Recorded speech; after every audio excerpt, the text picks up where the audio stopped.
amigos, ¿cómo están? Bienvenidos a Cuerpo Médico. Soy Jennifer Cereceda, les doy la bienvenida como todos los días. Hoy vamos a hablar de un tema muy interesante, la circuncisión. Es un tema, bueno, pues para algunos también bastante controversial, porque hoy día vamos a responder en la pertinencia o no de este procedimiento en los varones. Así arrancamos Cuerpo Médico el día de hoy.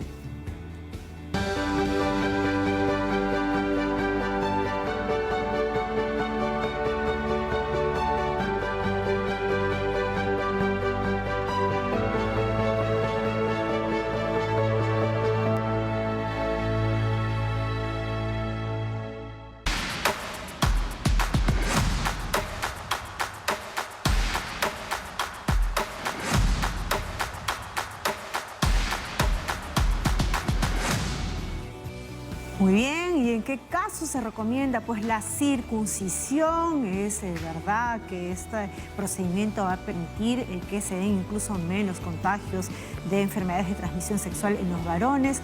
¿A qué edad es necesario realizarse pues esa intervención? Si es que de repente por ahí es algo optativo, opcional para algunos varones. Bueno, todo eso lo va a absolver un especialista que nos visita el día de hoy. Antes vamos a hacer una nota y empezamos ya con sus preguntas. Seguramente, y para nuestro público masculino, este tema puede generar cierta controversia o curiosidad.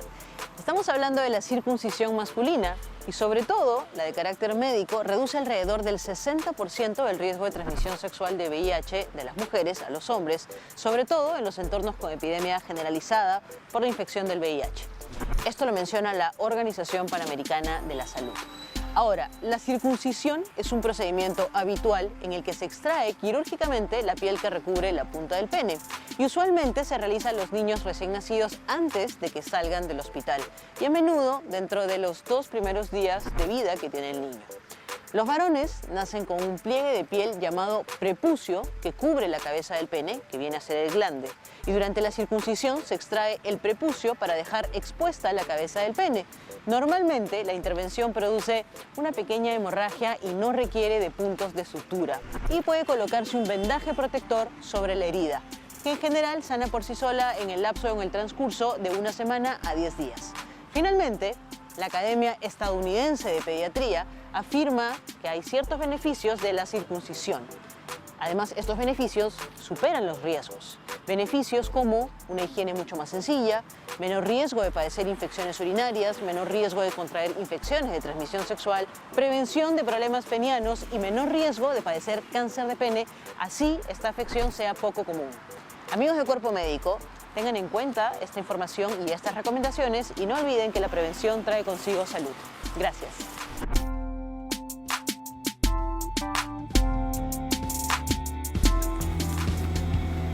Ahí está, pues la circuncisión afectaría el normal desarrollo de un varón.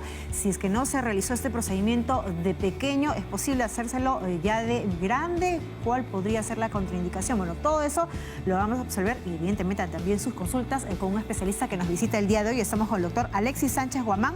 Él es médico urólogo de Sisol Salud de la Municipalidad Metropolitana de Lima. Doctor Sánchez, qué gusto tenerlo con nosotros. Bienvenido. ¿Qué tal, Jennifer? Un gusto. Buenas tardes. Buenas tardes. Y cuéntenos en principio si es que de repente esta intervención es algo a la cual pues puede optar, ¿no?, cualquier padre de familia para su pequeño, ¿no?, para su hijito, para su varoncito, o es preferible de repente ver condiciones específicas. Claro. Este tipo de procedimiento tiene sus indicaciones. Muy bien sabemos, esta cirugía es muy antigua y controversial, pero en niños tiene sus indicaciones. No a todos los niños se le debe realizar. No todos. Hay que tenerlo en claro. ¿Cuáles son en todo caso, los niños o los varoncitos que sí necesitarían pues una circuncisión? Claro, en esos casos, más que todo, obviamente, los casos de fimosis, balanitis erótica obliterante, que es una enfermedad que puede aquejar mucho al niño, infecciones urinarias a repetición, ¿ya?, puede considerarse como una indicación importante en los niños. Doctor, recordemos lo que era fimosis y banalitis, ¿no?, que incluso son algunas patologías que hemos visto ya antes, pero recordémonos, por favor, para que justamente las personas puedan identificarlo. Claro, la fimosis es una enfermedad en la cual el prepucio del pene del niño se encuentra más cerrado de lo normal, ¿no?, el diámetro, el cual no permite que se retraiga el prepucio completamente y obviamente produce dolor también al niño. Y la balanitis erótica obliterante es una enfermedad en la cual produce una inflamación crónica y fibrosis de este tipo de tejido, en el cual puede producir a su vez consecuencias largas más adelante. O sea, no solamente, doctor Sánchez, es un tema pues de higiene, ¿no? Que de repente por ahí podría no complicarse, sino que es un tema que podría generar algún tipo de infección, bacterias, hongos, porque imaginamos, es el pene y el prepucio, que es lo que cubre, que no baja del todo, ¿verdad? Claro. Obviamente, debajo del prepucio se acumulan secreciones, ¿no? Y esas secreciones son un caldo de cultivo para los hongos y bacterias y hace propenso a hacer infecciones, tanto unas infecciones muy fuertes en el cual el paciente no puede tolerarlo, tanto como en la niñez, tanto como en la etapa adulta. Y eso puede traer muchas consecuencias también. No tanto infecciones urinarias, también está muy relacionado la fimosis, más que todo en nuestro medio, a cáncer de pene. ¿no? En un porcentaje bajo, pero está muy relacionado. Entonces, ¿cuál es el médico que en todo caso es el que tendría que recomendar que ese varoncito, a ese bebé, ese niño, tendría que hacerle un procedimiento de circuncisión? Claro, a ver, tenemos que entender también que los niños tienen una fimosis fisiológica, ¿ya? Esa fimosis fisiológica, con el tiempo, se puede dar una chance hasta los 3 años a que se retraiga solo. De manera natural. De manera natural, o sea, así es. Todos los niños, todos los varones nacen con una fimosis, es decir, con el prepucio cubriendo hasta llegar casi al glande, que es la punta, ¿verdad? Claro, así es, ¿no? Todos tienen de manera fisiológica esa fimosis, en la cual se puede esperar hasta los 3 años, desde los 9 meses hasta los 3 años de edad, se puede dar la chance a que ese prepucio se retraiga solo. Perfecto. Doctor, ¿qué le parece si para continuar con la explicación vamos con una primera consulta? Llega a través de las redes sociales, están muy activas las redes, dice Ofelia Duarte, le pregunta, ¿hasta qué edad se debe esperar para saber si un niño tiene fimosis y necesita de circuncisión? Justamente lo que usted nos comentaba. Ya, claro, a ver. Según como les estaba comentando, ¿no? Hay una fimosis fisiológica, la cual se puede esperar a que se retraiga desde los 9 meses hasta los 3 años. Obviamente, no todas las fimosis se operan. Hay diferentes tipos de severidad, ¿ya? Hay algunas fimosis en las cuales se puede tratar con tratamiento tópicos, con cremas anticorticoides, antiinflamatorios, ¿no? Que puede ayudar a reducir ese proceso de la fimosis. Cuando ya son fimosis severas, en ese caso se podría optar por la cirugía, la circuncisión, en el cual obviamente beneficiaría mucho al niño. Claro, la calidad de vida. Vamos con una primera consulta telefónica. Tenemos a Jenny desde Pasco. Jenny, gracias por llamar. Te escucha el doctor Sánchez. Buenos días, doctor. Buenos días.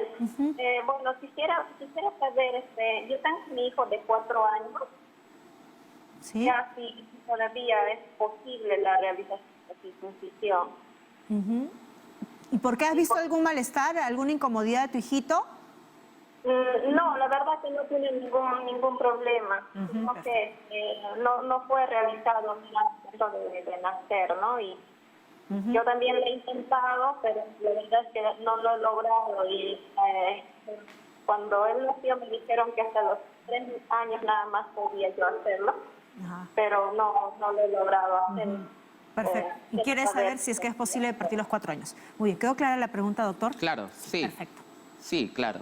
A ver, como le expliqué, ¿no? Hasta los 3 años se puede esperar a que la fimosis fisiológica se retraiga solo, ¿no? Cuando no se da de manera natural, eso ya es una indicación de que hay un problema ya de una fimosis per se, ¿no?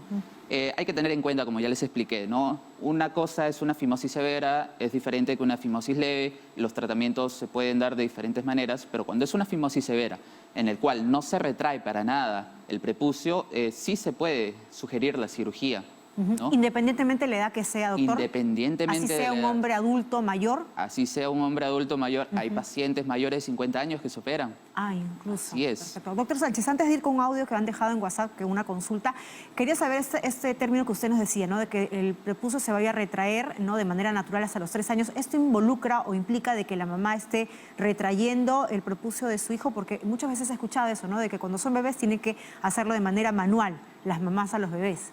Claro, excelente pregunta. En cuanto a ese tipo de maniobras, no se recomienda que se hagan muy frecuente. Obviamente puede retraer de manera normal durante el baño del niño el prepucio y devolverlo a su sitio, ¿no?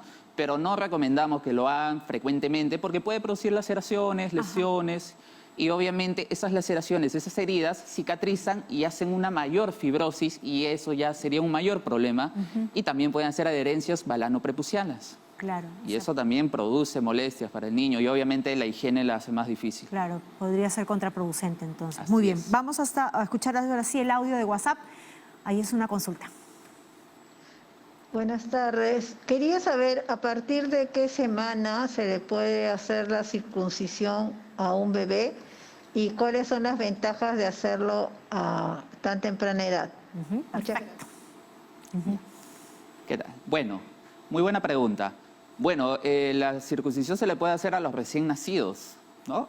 Cuando nacen, el mismo día de la hospitalización, le pueden hacer. Es un procedimiento rápido, se usa un instrumento adecuado para ello, es como una campana, también está la técnica de Gonco, y eso también puede ayudar, y no usan suturas. Y la cicatrización, obviamente, es normal, paulatinamente, y no necesitan sacar ningún punto, y obviamente el riesgo de sangrado es menor. ¿Y no se coloca anestesia tampoco en la base del pene o sí? Sí se debe colocar anestesia, obviamente. Antes no se colocaba, pensaban que Claro. no sentían los niños, pero no. Obviamente se debe colocar anestesia porque igual produce sensibilidad. dolor. Hay sensibilidad, obviamente. ¿No? Entonces, unas pequeñas inyecciones, ¿ya? Con lidocaína sin epinefrina al costado del pene, a nivel de la base del pene, ayuda mucho para, obviamente, no traer mucho dolor al niño. Claro, imaginemos que también el postoperatorio debe ser mucho más sencillo porque como está pequeñito, ¿no? Entonces es para prácticamente todo el tiempo durmiendo, a que sea en un adulto. Claro, en un adulto la cirugía ya se hace un poquito más compleja. No es difícil, ¿no? Es una cirugía común, pero obviamente ya en un adulto podemos hacer una cirugía con anestesia local, así como también anestesia regional, ¿no? Y en niños, infantes mayores de 2 años a 3 años se puede hacer con anestesia general porque obviamente se sienten muy incómodos con Claro. anestesia local y no se les puede manejar Claro. muy bien. Perfecto, vamos con otra consulta y luego hablamos justamente sobre los pros de hacer, ¿no?, la circuncisión a una edad bien temprana. Francisco, gracias por llamar desde San Miguel. ¿Cuál es tu pregunta? Hola, sí, Miriam, buenas tardes. Quería saber si hay algunas indicaciones médicas por las cuales la circuncisión se vuelve necesaria cuando uno ya es adulto. Y también quería saber si esta es muy costosa en nuestro país o no. Muy bien, buenas preguntas, Francisco, gracias. Excelente pregunta. A ver, Francisco, te explico. En adultos, la circuncisión tiene sus indicaciones. Muy aparte también la parte estética. Obviamente, infecciones de la piel, del pene, el prepucio, ¿no? Balanitis a repetición, balanitis crónica. En ese caso, está recomendado hacer la cirugía, porque obviamente va a mejorar con el tiempo y va a remitir esas infecciones y la piel del pene va a mejorar, ¿ya? Obviamente también hay ciertas indicaciones, ¿no? Si tienen una fimosis, si tienen una parafimosis en etapa adulta, también es una indicación, muy aparte también de la higiene. Y obviamente, como ya les expliqué al inicio del programa, está muy relacionado la fimosis severa a cáncer de pene. ¿El parafimosis, doctor, es cuando se retrae el prepucio que no sube luego o cómo es? Así es. La parafimosis es una condición en la cual hay un anillo fimótico, en el cual se retrae el prepucio y ya no puede retroceder, ya no regresa a su sitio natural. Y en pocas palabras, en forma natural, está ahorcando el pene. O sea, y pero eso es una emergencia. Es una emergencia, obviamente. Eso sí es una emergencia. Y eso tiene que acudir a un centro hospitalario más cercano para poder resolver eso, porque puede necrosar el pene con el tiempo y eso es incapacitante. Entonces, digamos que hay más pro que contra, ¿no?, por decirlo de alguna manera, para la realización de una circuncisión. Claro, así es. Hay pros en la cual se debe hacer la circuncisión.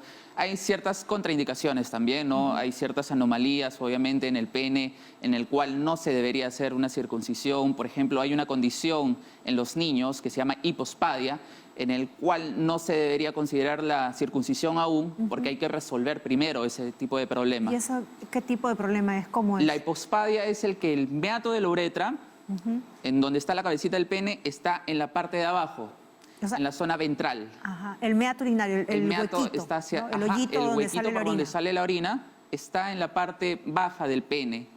Y obviamente para hacer la circuncisión necesitamos tomar el prepucio de manera igual en todos lados.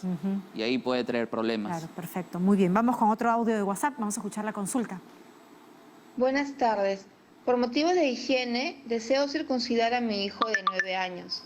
¿A qué edad se recomienda realizar esta operación? ¿Hay alguna contraindicación? Perfecto, de lo que Bueno, hablábamos. buena pregunta.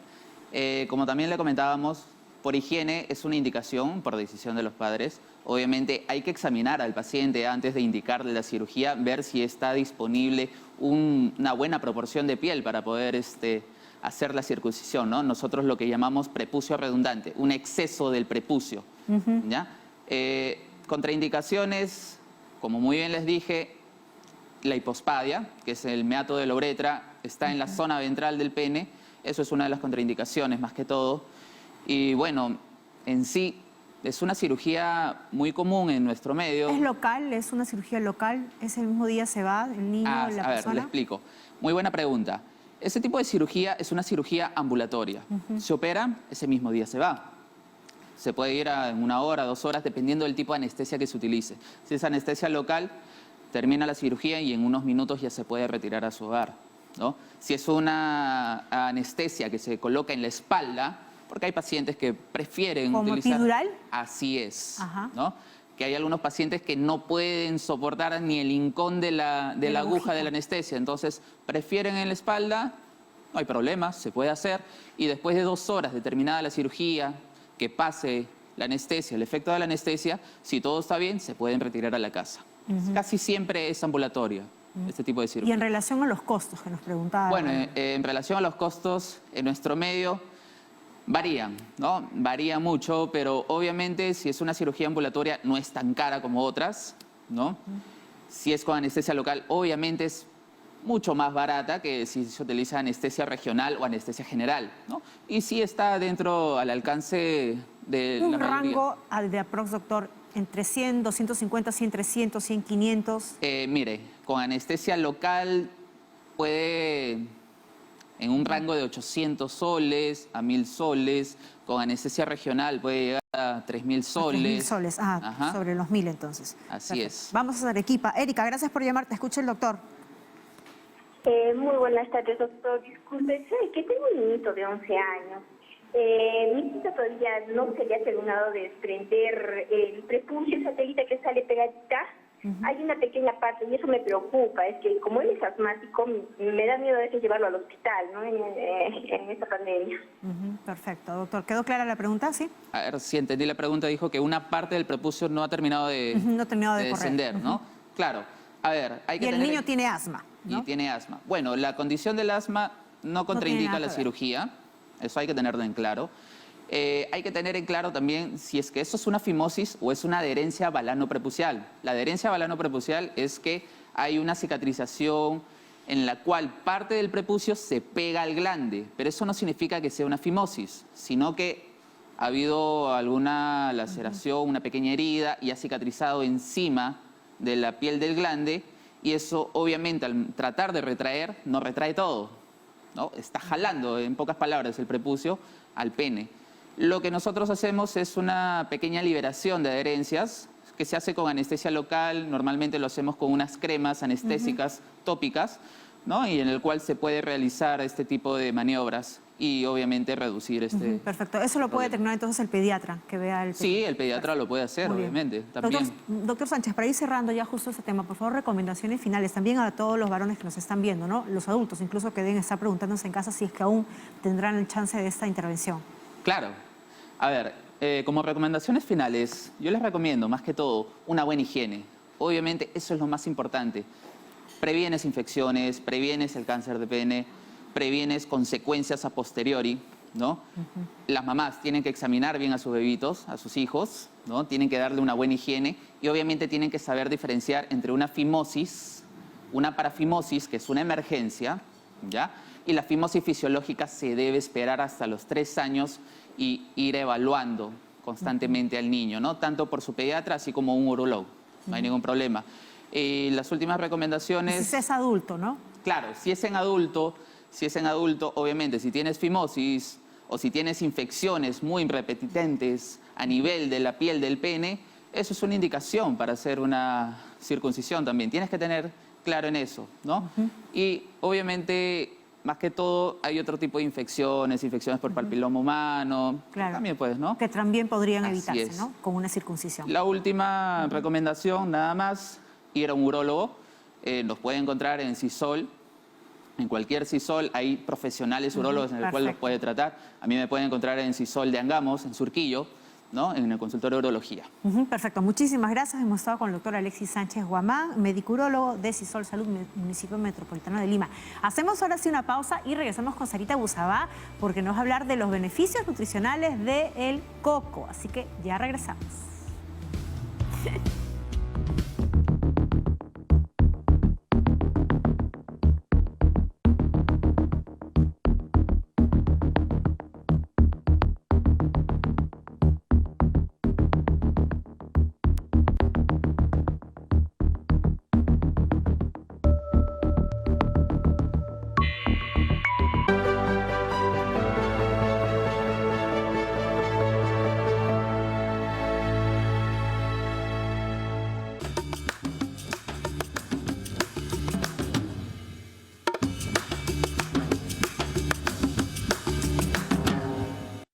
Amigos, buenas tardes. Efectivamente, el día de hoy vamos a aprender un poquito más sobre el Cocos nucifera. ¿Quién es? El coco, este fruto delicioso de esta palmera que nos da justamente este amiguito que tenemos acá, que si bien es cierto es algo difícil de pelear y cortar, pues tenemos que hacer el esfuerzo para beneficiarnos de todo lo que nos da este producto, que es por supuesto nutritivo. Pelamos el coco y tenemos esta pulpa carnosa, dura, crocante, que a diferencia del resto de frutas no tiene tantas, digamos, vitaminas o minerales en cantidades concentradas, sino más bien destaca el contenido de grasa. Por eso es importante cuando a veces tenemos bebidas de coco y como suplementos o alternativas a la bebida o a la leche de vaca, hay que entender que son componentes nutricionales totalmente diferentes. Y como les decía, el coco destaca por su contenido de grasa y fibra. Fibra que por supuesto ayuda a prevenir el estreñimiento y es muy bueno para toda nuestra salud y que todos los días tiene que estar presente no solo del coco, sino también de las verduras y de otras frutas que se comen con cáscara.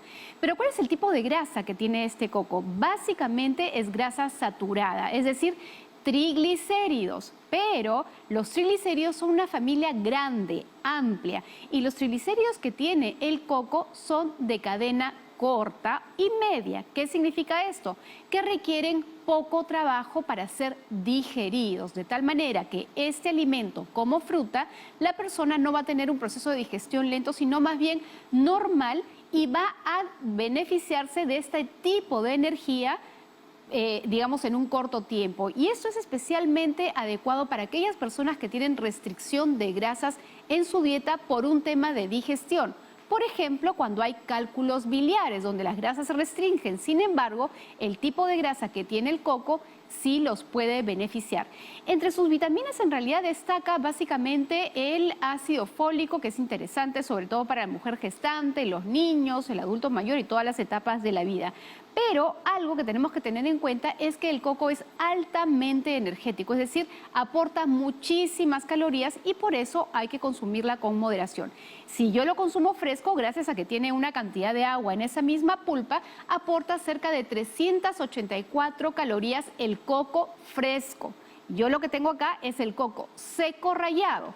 El fresco tiene 384 calorías, 100 gramitos, pero 100 gramos de este coco rallado, como ustedes lo ven acá, tiene 633 calorías, una cantidad importante y muy elevada. Por eso, cuando quieras consumir coco rallado, no excedas la cucharadita que te estoy mostrando aquí en esta oportunidad.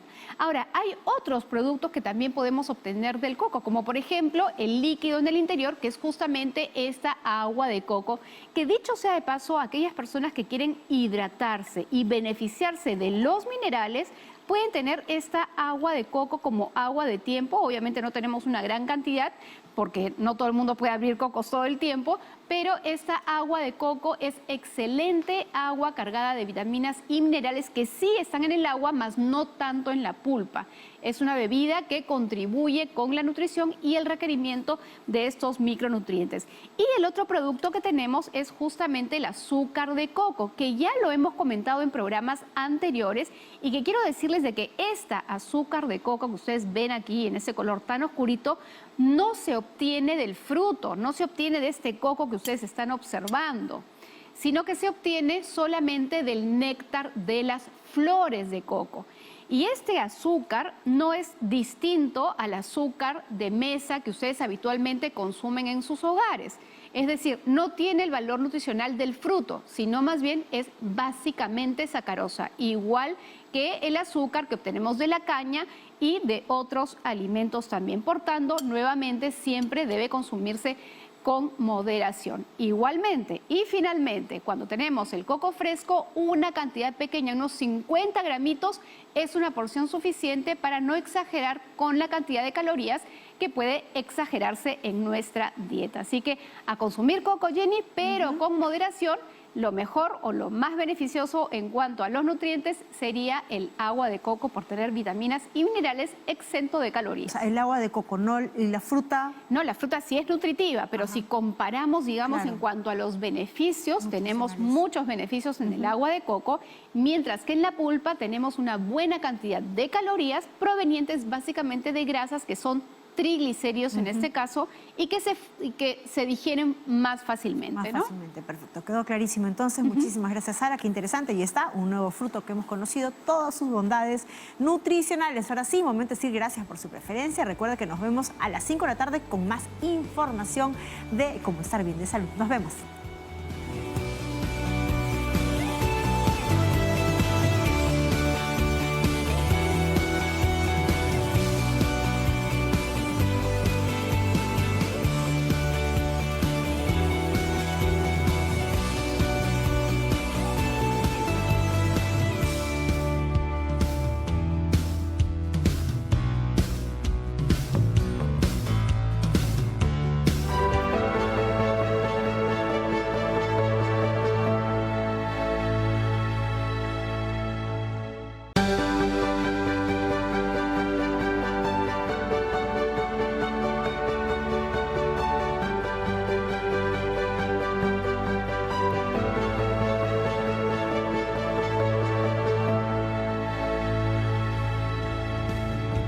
Hola, ¿qué tal amigos? Bienvenidos a Cuerpo Médico en esta segunda edición diaria donde aprendemos todos los días a no solamente estar bien de salud, sino también de muchas patologías. El día de hoy, en un momento con el especialista, vamos a hablar de uno de los trastornos del neurodesarrollo que dicen que es el más frecuente.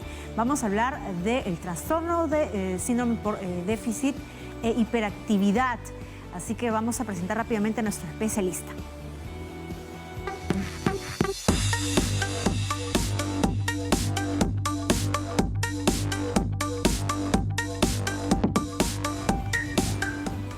Trastorno por déficit de atención e hiperactividad es el nombre de la patología que vamos a aprender el día de hoy con nuestro especialista y vamos a darle ya la bienvenida a quien nos va a absolver todas las consultas. Estamos acompañadas del doctor Giancarlo Biaggi, él es médico psiquiatra, jefe del Departamento de Rehabilitación en Salud Mental del Hospital Hermilio Valdizán, y también estamos acompañados como todas las tardes de Sarita Busabá, nuestra nutricionista, quien también tiene un tema súper interesante. No sé si vas a derribar mitos más adelante. Cuéntanos, adelántanos algo. Así es, un adelanto, Jenny. Doctor, buenas tardes. Pues efectivamente un tema, entre comillas, asociado a la conducta y la nutrición tiene que ver con el consumo de azúcar. Y acá la pregunta que vamos a plantear, ¿es el azúcar un alimento adictivo? Pues todo eso lo vamos a despejar más adelante. Perfecto, muy bien. Y por ahí podríamos hablar también de la experiencia, ¿no? Si es que cada uno puede responder a esa pregunta. Pero eso viene más adelante, así que no se vaya a perder nuestro bloque un momento con el especialista y un momento de nutrición.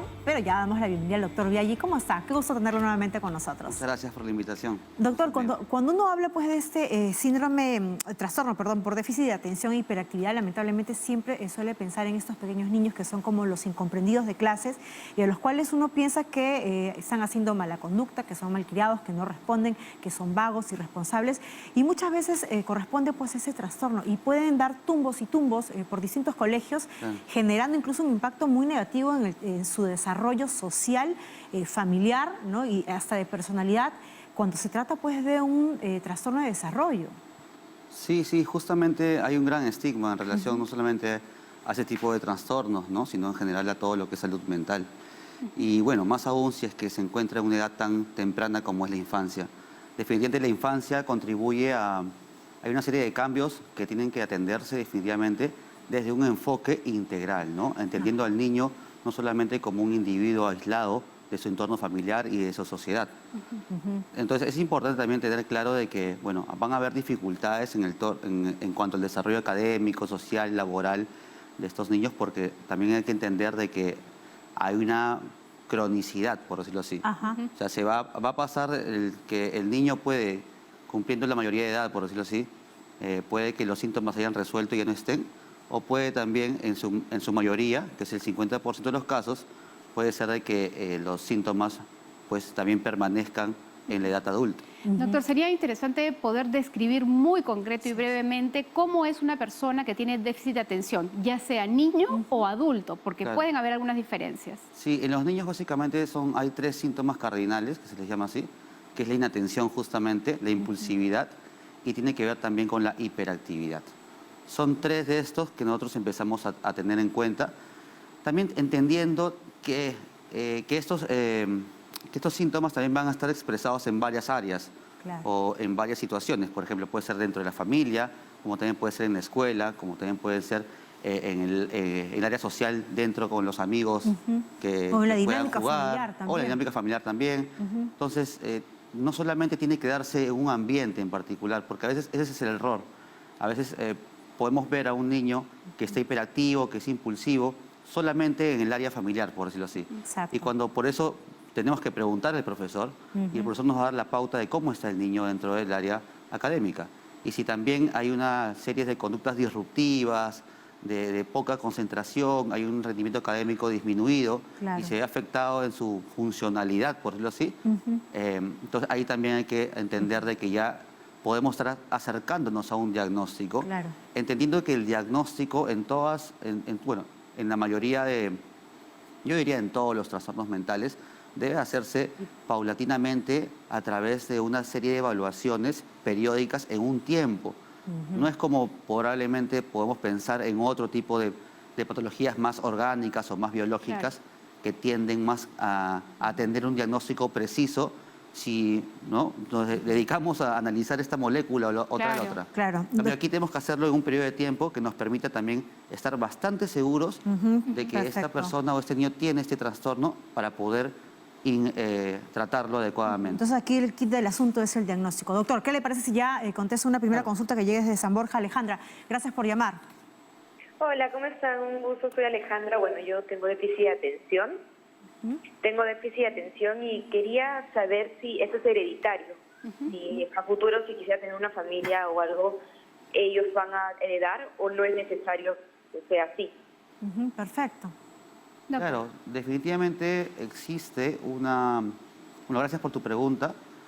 Existe un componente hereditario que es bastante elevado, entre el 70 y 90%, pero como entendemos, todos los trastornos mentales tienen un componente multifactorial. ¿Qué quiere decir esto?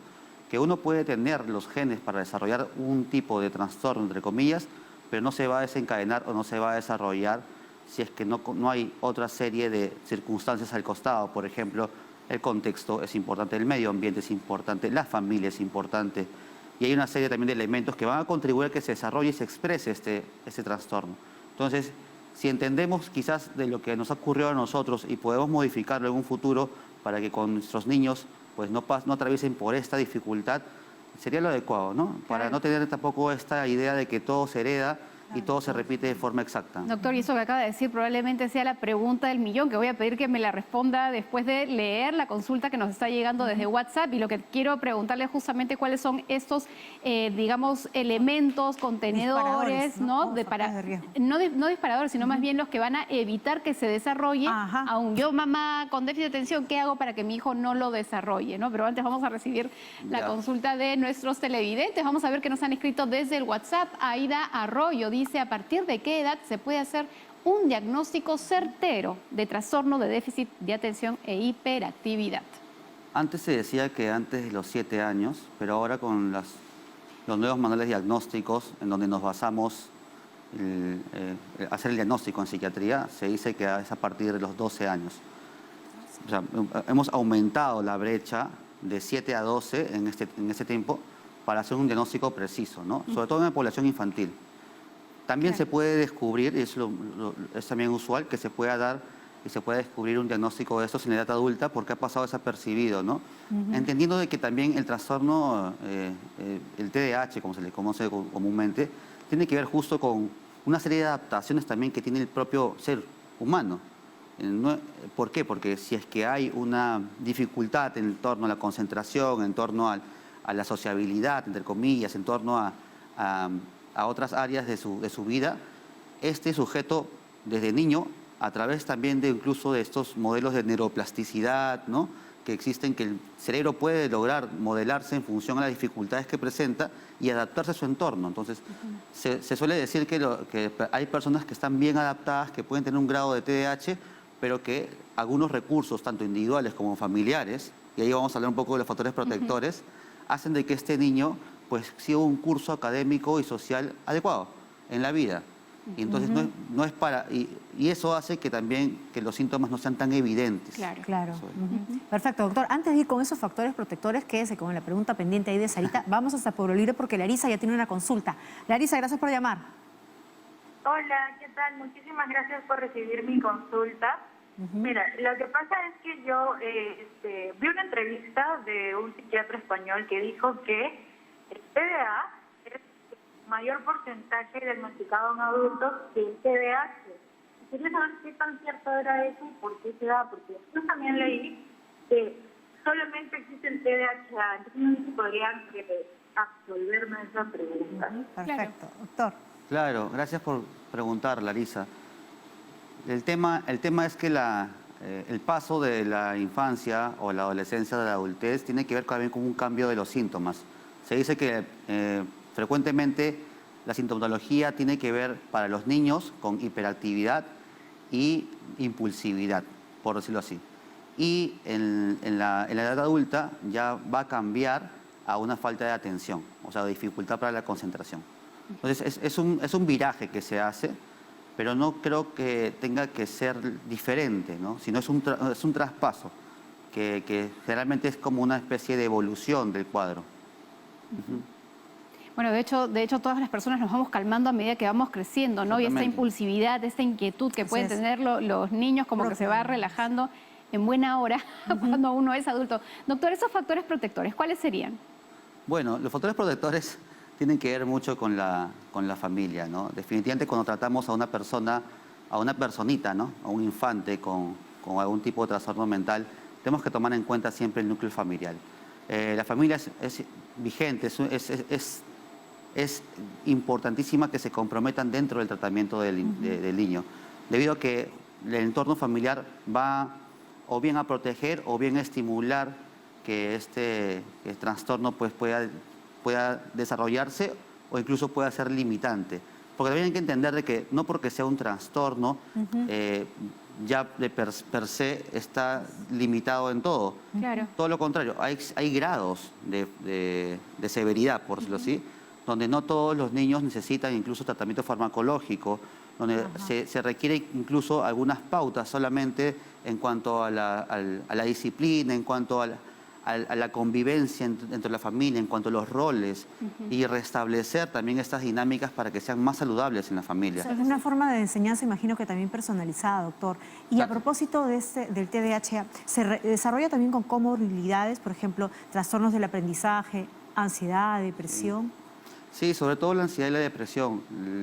esos niños son incomprendidos, ¿no? Claro, imaginamos. Y si ponemos también sobre ellos un diagnóstico temprano, también probablemente hagamos que su manifestación, porque también hay que entenderlo así. El estigma. No todo, exacto, no toda manifestación de cólera, de rabia, de irritabilidad en un niño tiene que ver con un trastorno. Claro. Puede ser también la expresión de un conflicto familiar incluso, un conflicto que requiere ser atendido. Entonces, a veces se habla de, ¿será un trastorno de déficit de atención o será un trastorno de falta de atención? Ajá. Qué interesante. Claro. Pero también hay que postularlo de esta forma Claro. para poder ver qué podemos hacer, entendiendo de que no todo tiene que recaer sobre este individuo, o sea, sobre el pequeño, y ponerle un diagnóstico de decir, bueno, tú te encargas de todo esto, cuando en realidad el que cada miembro de la familia contribuya a su estabilidad, va a poder hacer mejor la convivencia y también va a poder desarrollarse de una forma más armónica con su entorno, ¿no? Lo que ha dicho, doctor, es bien importante. A veces siempre volcamos todo a la evidencia del problema y en este caso, lamentablemente, el niño, ¿no? O el adolescente incluso, cuando a veces es el entorno, papá, mamá, hermanos, sí. que también hay cosas que tenemos que hacer al respecto. Vamos a seguir con consultas. Esta vez nos llega desde el Facebook. Vamos a ver qué nos han consultado. Nancy García dice, ¿es más difícil diagnosticar el trastorno por déficit de atención en adultos? ¿Puede llegar a confundirse con otros trastornos como depresión? Exactamente. Y eso es lo más frecuente, porque yo les pregunto, ¿cómo es que no nos vamos a sentir desatentos si estoy ansioso? ¿Qué es la ansiedad? Si es una necesidad por estar, bueno, es un pensamiento futurista, por decir, Claro. ¿no? Catastrófico. Entonces, si yo tengo en mente algo que aún no sucede, ¿cómo voy a dedicarme a hacer las cosas que necesito hacer en el presente? Entonces también hay una falta de atención en un trastorno de ansiedad o en una ansiedad incluso. También una falta de atención y de desmotivación muy evidente en un trastorno depresivo. Entonces, no todo la desatención es hiperactividad, ¿no? O no toda desatención es TDAH. También hay que entender que esta desatención puede ser producto de otras cosas que están interfiriendo pues en la vida y en el bienestar de este niño, ya sea como la ansiedad, ya sea como la depresión, ya sea como también comportamientos disruptivos que tienen que ver con la irritabilidad, que también son formas que los niños están tratando de expresar un conflicto, como les dije, pero también tienen que ser atendidos entonces de una forma, como le llama, multimodal. Y esto es básicamente atender también a la madre que sufre, indudablemente, atender al padre, a los hermanos y ver de qué forma también estas personas necesitan también librarse de esas expectativas, librarse también y mejorar también su comprensión acerca de lo que su niño tiene. Porque muchas veces también es muy difícil para los padres tener que tomar una decisión como es acudir de un profesional de la salud mental, Claro. Porque hay un estigma, como les dije, pero también porque existe esta idea de que, bueno, si tiene un diagnóstico ya es una locura, o ya él va a terminar pues incluso... Lo que está limitado, ¿no? Cuando o en realidad discapacitado. yo conozco muchos médicos con déficit de atención y son excelentes profesionales. Exactamente, es verdad. Doctor, entonces, ¿es por eso que se ha incrementado los años de edad cronológica para poder identificar bien estos casos? Porque, digamos, un tiempo, ¿no? Prácticamente todos los niños eran diagnosticados con TDAH, ¿no? Y muchas veces se pensaba que un niño distraído podría tener este trastorno cuando de repente solamente era falta de motivación en clase, ¿no? Exactamente. Por eso es que la evaluación tiene que ser en varios niveles y en varias áreas, ya sea en el área educativa, ya sea en la escuela, ya sea en la universidad, ya sea también en la familia, ya sea en su entorno social, como por ejemplo en el barrio, con quienes se junte. Y ahí tenemos varios profesionales que pueden ayudarnos a completar la mirada, como los profesores, los educadores, aquellos que están más tiempo con los niños y también, bueno, incluso los padres de familia, de los amigos de nuestros hijos, ¿no? Claro. Entonces creo que esas miradas, esas perspectivas son importantes para poder analizar de que es algo que se da y se repite en todas las situaciones y que no tiene que ver con una en particular, porque ya no sería el diagnóstico si es que yo solamente me comporto de forma disruptiva en casa por una falta que también tiene que ver por una necesidad quizás de oponerme también, de oponerme a la regla, a la norma que existe, ¿no? Y que es parte también del desarrollo evolutivo de un niño que bien llevado pues puede crear pues una persona adulta, ¿no? Porque parte también de lo que necesitamos nosotros es también empezar a construir nuestra personalidad. Claro. Pues también esa es la pregunta que lleva a la controversia del TDAH, que tiene que ver que cuáles son mis rasgos de personalidad propios, que tiene que ver quién eres tú, cómo tú te has desarrollado y cómo tú te representas ante el mundo, y también qué es ya un trastorno de por sí. Complejo, doctor, ¿no? Para llegar a eso es complejísimo. Súper Claro. Sí, claro. Por eso hay que tener paciencia, calma y empezar a evaluar pues de una forma que sea desde varias perspectivas y puntos de vista. Así es. Doctor, vamos a recibir la última consulta. Nos está llegando desde el WhatsApp. Vamos a ver quién nos está consultando. Carolina Patiño dice, ¿qué tan común puede ser tener trastorno por déficit de atención y llegar a adultos sin saberlo o ser diagnosticado? ¿Cuántos? Sí, justo es bastante frecuente. ¿Por qué? Porque también hay un infradiagnóstico, no se diagnostica a tiempo, en todo caso de forma adecuada durante el niño, pero también, bueno, el adulto, como les dije, va a pasar que el 50% de aquellos que tienen o han tenido TDAH en niños o adolescentes pueden llegar a hacerlo en adultos. A ver, ¿cuándo es necesario prestar atención si es que yo tengo TDAH de adulto? Bueno, quizás también hay que entender de las demandas que mi contexto amerita, ¿no?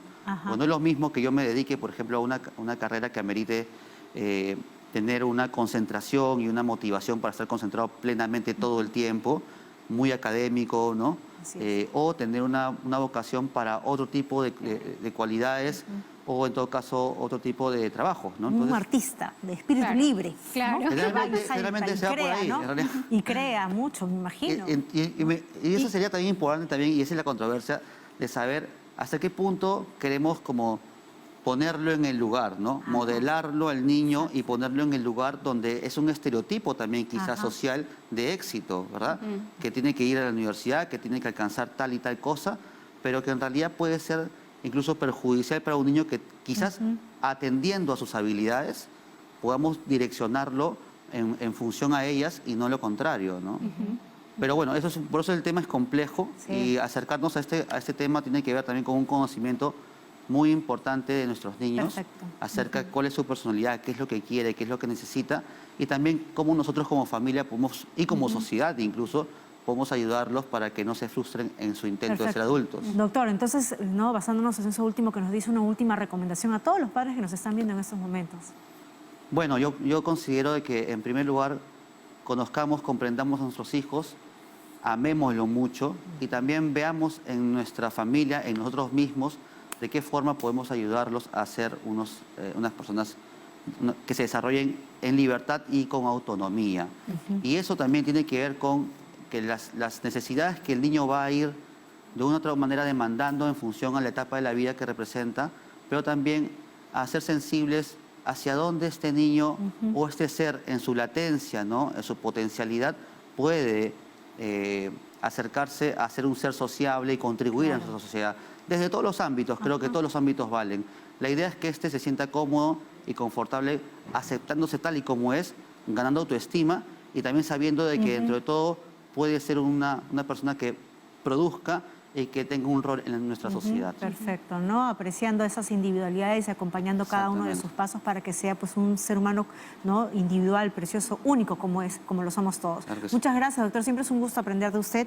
Hemos estado con el doctor Giancarlo Biaggi, médico psiquiatra, jefe del Departamento de Rehabilitación y Salud Mental del Hospital Hermilio Balizán. Hacemos una pausa y regresamos rapidísimo con Sara Busabasi, que nos va a hablar sobre el azúcar y si es que puede generar algún tipo de adicción. Ya regresamos, no se mueva.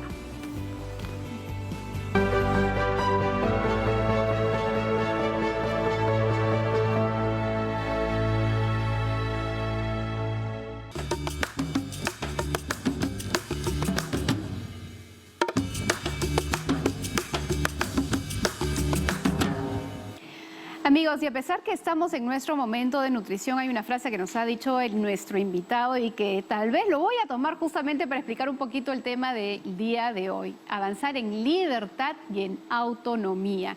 Y eso tiene que ver en cierta medida con la idea de saber o definir finalmente si el consumo de azúcar resulta ser adictivo.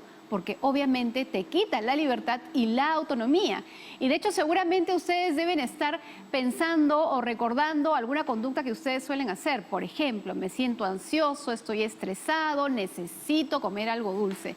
De hecho, en los estudios se observan comportamientos similares en las personas que tienen ansiedad, las personas que tienen estrés, incluso aquellas personas que son impulsivas o que tienen hiperactividad.